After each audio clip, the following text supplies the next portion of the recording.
Yo les gars, comment ça va? Pour ma part ça va super, j'espère que c'est le cas pour vous aussi. Je commence à en avoir marre de Zombies Chronicles, ça me saoule un petit peu. Et donc vivement le DLC 6 qui inclut Transbit et Mob of the Dead. Franchement ça va être le feu, honnêtement ce Chronicles me saoule déjà. Vous devez vous douter que c'est une blague, c'est juste pour les personnes qui m'ont dit qu'il allait avoir un 6ème DLC. Pour vous dire que il n'y aura pas de 6ème DLC, là je le fais de manière un petit peu pour rire. Mais oubliez, comme vous pouvez rêver pour un 6ème DLC. Je pense qu'on a eu à peu près tout ce qu'on devait avoir sur Black Ops 3. Mais est-ce que Jason Blundell est déjà en train de se préparer pour l'avenir du zombie? J'ai quand même l'impression que récemment Blundell nous a donné des petits teasers par rapport à ce qu'on pourrait venir voir. Et je voulais vous en parler dans cette vidéo et vous le présenter. Croyez-moi c'est quelque chose de plutôt gros. Donc si vous aussi vous avez un gros pénis comme ce que je vais vous donner comme information, lâchez un pouce vert. Je sais pas pourquoi je dois gratter des likes à chaque vidéo, n'oubliez pas. Donc voilà, donc Blundell a donné des interviews récemment à plusieurs youtubeurs. Et il a donné une interview à JC Backfire, le même youtubeur avec qui il a annoncé Chronicles. Donc lui il est chanceux, hein, ce mec est chanceux.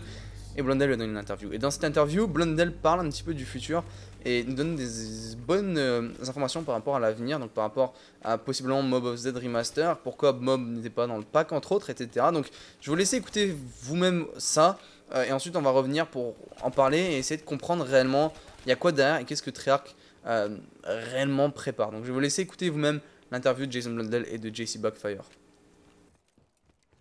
So, I mean, I'll take Mob of the Dead separately, but it was very hard to pick, and I was looking for, you know, knowing that the timeline was coming out and knowing what we were trying to do, I was trying to pick the set which I felt gave the best foundation, combination of, had narrative purpose and fun gameplay. But yeah, Mob, I can't say too much, but what I would say is, I'm sure there's another purpose for that at some point. Yeah. Okay. Yeah. All right. So I didn't feel it thematically fit in the pack, and yeah, who knows. Ok, vous avez tous entendu vous-même comme c'est fou ce que Blundell vient de dire. Mais avant d'entrer dans la partie vraiment juteuse et super intéressante de cette vidéo, je voulais juste vous parler de pourquoi Jason Blundell a décidé d'écarter Mob of the Dead de la sélection des maps dans Zombies Chronicles. Et il finit par dire que en fait Chronicles c'est pour mettre la fondation à ce qui est la storyline depuis le début. Par exemple, tout ce que Black Ops 1 et World at War en fait, a procuré comme information, le groupe 935, etc. C'est le genre de choses qu'on doit comprendre en suivant ce qu'il y avait sur Black Ops 1. Parce que sur Black Ops 3, par exemple, il n'y a pas vraiment d'explication de ce que c'était réellement et toutes les bases et la storyline qu'on avait. Donc je suppose que c'est une belle justification, honnêtement, que Blundell a donné. Comme quand j'y repense, ok, Mob n'avait pas trop sa place dans le pack, finalement. Et je pense qu'il avait raison, donc... Je suis déçu de pas avoir ma map préférée, mais il avait raison d'un autre côté. Mais il est venu après à mettre Mob of the Dead séparément. Et il venait de dire je vais mettre Mob séparément. Pourtant, Mob a un même point commun avec Transbit, avec Die Rise, avec Nuketown Zombie, avec Buried, avec Fire, avec Call of the Dead. Ces 7 maps là ne rentrent pas vraiment dans la trame narrative principale de Chronicles et ne sont pas des maps vraiment importantes pour la storyline telle qu'elle est dans Black Ops 1 et la storyline en fait de nos 4 personnages. Même qu'à prendre Mob n'est même pas dans le même univers que les maps de Black Ops 1. Pourtant, il met Mob of the Dead séparément, comme s'il a été réellement spécialisé. Vous pouvez voir qu'il dit, on n'a pas remaster Mob, mais il y a un gros mais. Donc il va dire que il n'a pas remaster Mob of the Dead, mais il y a un autre but plus tard pour Mob of the Dead qu'on va voir, mais qu'il n'a pas le droit d'en dire plus, mais qu'on va comprendre à un moment donné. Donc le fait qu'il n'a pas le droit d'en dire plus, c'est le simple fait que justement Treyarch et Activision vont le restreindre et qu'il doit quand même garder une réelle surprise à ce qui va se passer. Honnêtement, il n'a pas le droit d'en dire plus parce que sinon il peut être dans la merde, perdre son taf, perdre sa récente promotion, perdre tout ce qu'il a. Donc c'est assez logique, mais c'est un nouveau teaser un petit peu subtil, enfin c'est pas trop subtil mais c'est subtil à la Jason Blundell. Et pour ceux qui vont me dire que Blundell est manipulateur et un menteur ou un troller, il y en a plein qui me disent ça, je vous promets. Comme si vous me suivez depuis un petit moment, vous suivez les zombies en général, Blundell a déjà fait ça au cours de la dernière année, et les 2 fois qu'il l'a fait, tout le monde a cru que c'était un troll, et pourtant, c'est pas un troll. Et je vais vous donner des exemples tout simplement. Donc, par exemple, il avait donné une interview avec Mr. Dalek Jay-Z il y a peut-être un an, okay même ça fait un an, en disant dans cette interview qu'on allait revoir les staffs dans Black Ops 3, les staffs d'Origins. Devinez quoi? On croyait tous qu'ils allaient être dans Revelations. Devinez quoi? Ils sont pas sur Revelations. Donc tout le monde croyait que c'était un menteur. Devinez quoi? J'arrête de dire devinez quoi. On les a vus dans Origins Remaster. C'était un teaser pour Chronicles qui a été donné un an à l'avance. Vous réalisez un an à l'avance. Et la clé justement c'est la patience. Et même Blundell dans cette interview plus tard il va dire ce qui est important avec nous, vous fans de zombies, c'est d'être très patient. La clé c'est la patience. Et il va même dire après, enfin il avait fait une autre interview justement où est-ce qu'il avait glissé un teaser en disant que Revelations va durer un truc dans le genre 12 mois parce qu'après on a une surprise spéciale après Revelations. Et les gens ne croyaient pas vraiment ce qu'il disait. Une nouvelle fois, il faut être patient.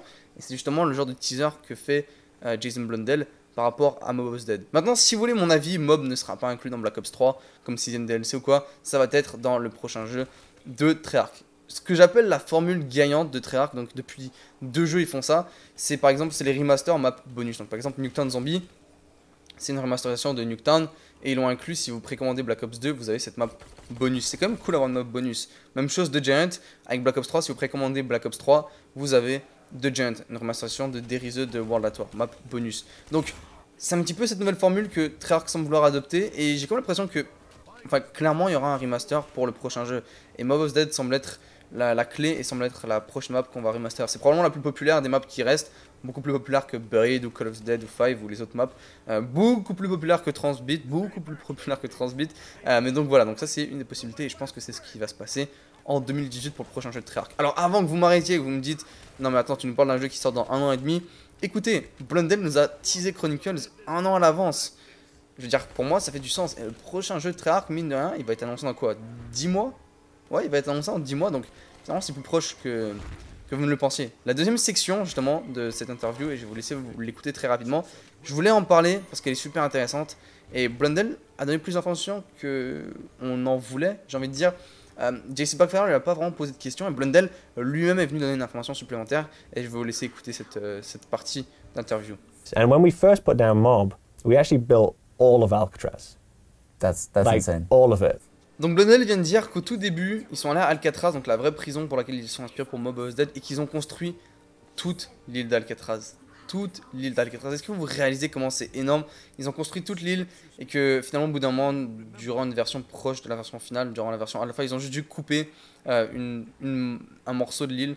Et quand je vous montre par exemple un plan de ce à quoi ressemble Alcatraz dans la vraie vie, et que vous comparez par rapport à Mob of the Dead, comme vous pourrez voir que vers le dock il manque quelque chose, vers la cour il manque quelque chose, il y a 2-3 éléments qui ont été coupés qui sont quand même plutôt gros, et je me dis comme Treyarch a préparé ça, c'est énorme. Est-ce que c'est quelque chose que, le fait que Blundell l'ait rajouté lui-même sans qu'on lui pose la question et qu'il décide lui-même d'aller nous donner cette information supplémentaire, ça peut être quelque chose de cool, parce que j'adore savoir qu'est-ce que Treyarch prévoyait qu'ils ont décidé de couper, mais est-ce que ça peut être quelque chose qu'on pourrait voir dans le remaster de Mob of the Dead, dans ce que Jason Blundell semble nous teaser? Ça semble être une possibilité, et croyez-moi ça m'excite, et laissez-moi vous poser une question, qu'est-ce que vous préférez? Mob of the Dead dans Chronicles avec des Gobblegum, ou Mob dans un nouveau jeu avec un nouveau secret, avec un nouvel easter egg, une nouvelle storyline et des nouveaux mécanismes, et probablement une map plus intéressante, une map qui est déjà parfaite, comme c'est vraiment cool, et j'ai trouvé ça vraiment intéressant, donc j'ai hâte de voir ce que ça va donner, je suppose.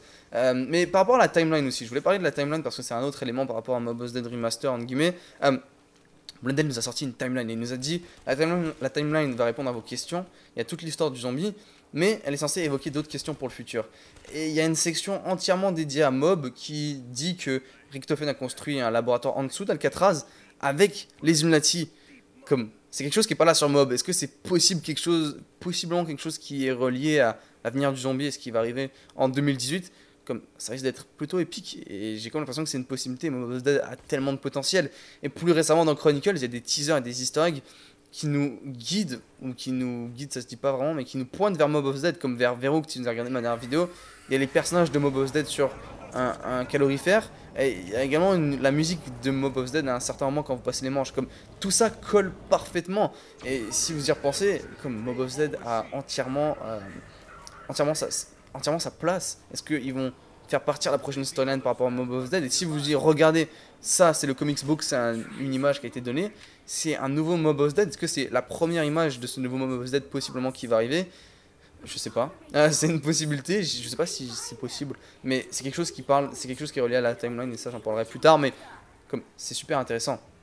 Et pour revenir à ça, comme Blundell dit, le but c'était que Black Ops 3 d'avoir une fondation, Chronicles est la suite de cette fondation. J'ai quand même l'impression que Mob of the Dead va être comme la direction vers la prochaine storyline, et qu'en fait Black Ops 3 n'est pas du tout la fin de la prochaine storyline, et que Mob, avec tous les mystères qu'il est là, parce que on comprend quoi, 10% de réellement ce que vaut Mob, pourquoi les fioles de son sont véritablement spéciales, qui contrôle les zombies, qui ont mis les zombies dans Mob, peut-être le Shadowman, est-ce que Monty est relié à Mob of the Dead? Il y a tellement d'autres questions, pourquoi l'avion de Mob of the Dead passe au-dessus de de toutes les maps dans lesquelles on est sur Black Ops 3. Pourquoi il y a tellement de questions, et surtout, qu'est-ce qui se passe quand le cycle est brisé dans Black Ops 3, dans Black Ops 2, à la fin de Secret de Mob of Z. Et n'oubliez pas que dans Black Ops 3, ce qui semblait être l'objectif, c'était briser le cycle. Seuls les personnages de Mob of Z sont capables de briser le cycle. Enfin, seuls les personnages qu'on connaît de Mob of Z. Donc est-ce que c'est une possibilité qu'on a besoin de ces personnages pour briser le cycle avec nos 4 personnages principaux? On verra bien. En tout cas, j'espère que la vidéo vous aura plu. C'est le cas, vous savez ce que vous avez à faire. Me donner votre avis dans l'espace des commentaires. Merci d'avoir regardé, les gars. Vous êtes les kings. Je vous dis ciao, les gars. Je vous retrouve vite pour d'autres vidéos. Peace. And all that ever took was patience. I used to feel so devastated. At times I thought we never make it.